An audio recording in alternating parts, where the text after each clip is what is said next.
Hi, everybody. Thank you for being here today. My name is Hillary Kellner. I am the Communications Director for the Utah Department of Public Safety.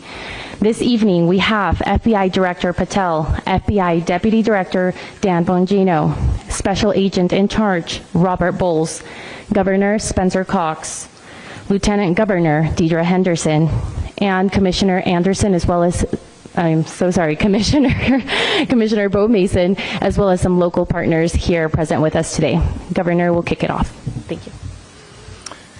Ladies and gentlemen, thank you for joining us here tonight. We appreciate the media and the partnership we have with you in helping us to get information out to the public so that we can catch this assassin and hold him accountable. We are going to share a portion of a video and that we have of the suspect, as well as some new stills. Those have already been released, but we want to make sure that they get as much attention as possible so that we can get help from the public in tracking down this evil human being. So we're going to cue up the video right now. Show that. I've asked Commissioner Bo Mason if he would narrate to you what is happening in this video. Thank you, Governor. Bo Mason, Commissioner for the Utah Department of Public Safety. If you look up to the top left, you'll see the building where the shooter was proned out in the top left corner. We'll go ahead and play that video and I'll narrate as we walk through that. So here you see the suspect ran behind that upper building. He's going to come out on the right, moves to this far right corner. As he does, he's going to climb off the edge and then drop down to the ground. As he did that, he left some palm impressions. There's some smudges, some places we're looking to collect DNA. There's a shoe imprint where we believe the suspect is clearly identified as wearing Converse tennis shoes. Again, we'll replay that again so you can get another view of that. It's important to note his black t-shirt, his black pants, and there appears to be some white on the soles of those Converse tennis shoes. Those are all identifiable items that we're looking for. In the stills that are going to follow this, you're going to see a very distinctive t-shirt with an American flag and appears to have an eagle on it. There's also a baseball cap with a triangle on it and a pair of sunglasses. All distinctive, all things that we would ask the public to look for and try to identify if they know someone who has those items, who has been seen wearing those items. We're looking for all that information.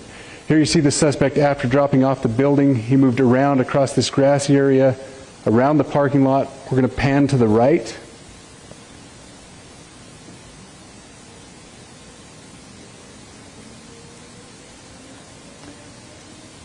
After he crosses the street, this is where he moves over into the wooded area.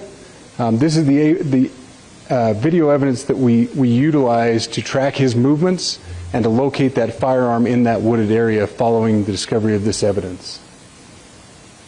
Good. You want to go to the stills? So here's the still photographs I mentioned. These have been enhanced, so these are slightly different than what we introduced earlier. Please pay close attention to the t-shirt. Like I said, very distinctive with that American flag and that eagle. The hat with the triangle and the sunglasses. If you'll go to the next picture, please. The backpack as well. All identifying features that we're hoping the public can help us identify and lead us to this suspect. Next picture. And again, there's a better picture of the hat with that triangle logo, and again the t-shirt. Blue jeans, and you get a good look at those Converse tennis shoes as well.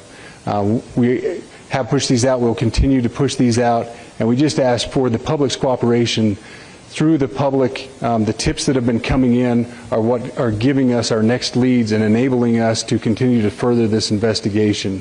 We've had great cooperation from the public, and we're continuing to ask for that as we move forward. Thank you, and I'll turn the time back over to Governor Cox.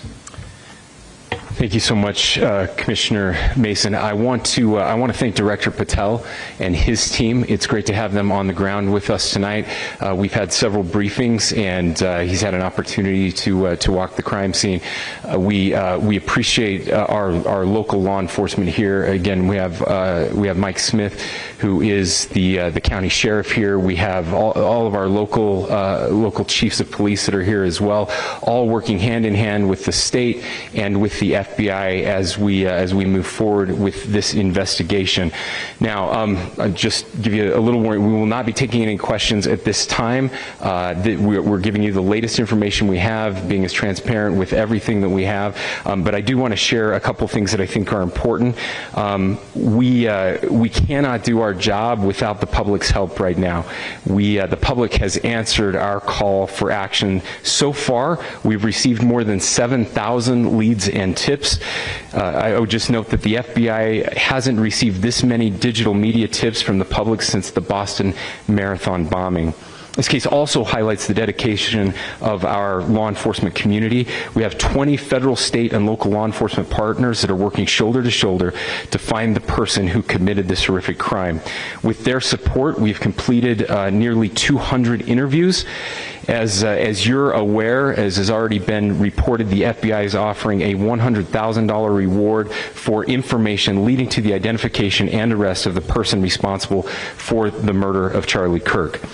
We also continue to implore the public to support this investigation and come forward with any information. We are truly hopeful that this video and new photos will lead to even more tips. We are processing. We have an incredible team, a state and federal team working together to process those tips. We are going out in tandem to interview any potential person of interest or suspects. But we need, again, we need as much help as we can possibly get.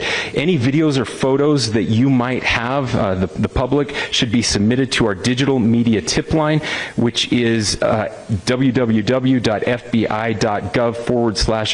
Valley shooting, all lowercase.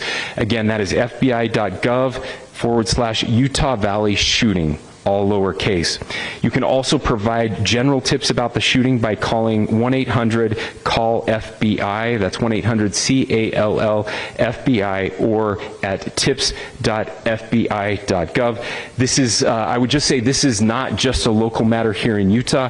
We have people all over the country that are helping to bring this perpetrator to justice for Charlie Kirk and his family. I will just add as well that, as was mentioned, there is a lot of forensic evidence that is being processed right now at both the state lab and the federal labs, federal lab on the East Coast. So we are working in tandem together.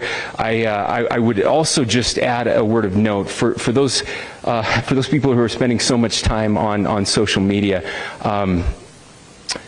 I think Charlie said it best, that when things get bad, we should put our phones down and spend a little time with our families. There is a tremendous amount of disinformation. We are tracking our team, the state team, and I'm sure the federal team as well. What we're seeing is our adversaries want violence.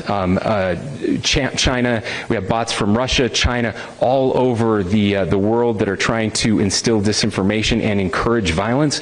I would encourage you to ignore those, to turn off those streams, and to spend a little more time with our families. We desperately need some healing. We'll have more to say about that in the days and weeks to come. More than anything, we are going to catch this person. Last thing I will just say is we've been working with our attorneys, getting everything that we need, affidavits ready, so that we can pursue the death penalty in this case, and that will happen here in the state of Utah. Again, to the public, to those who are grieving, thank you for your prayers. I know we are feeling those prayers. I know the Kirk family is feeling those prayers as well. We pray that God will bless our nation at this very dark time. We can start healing by finding this perpetrator and holding him accountable, and we need your help to do that. Thank you.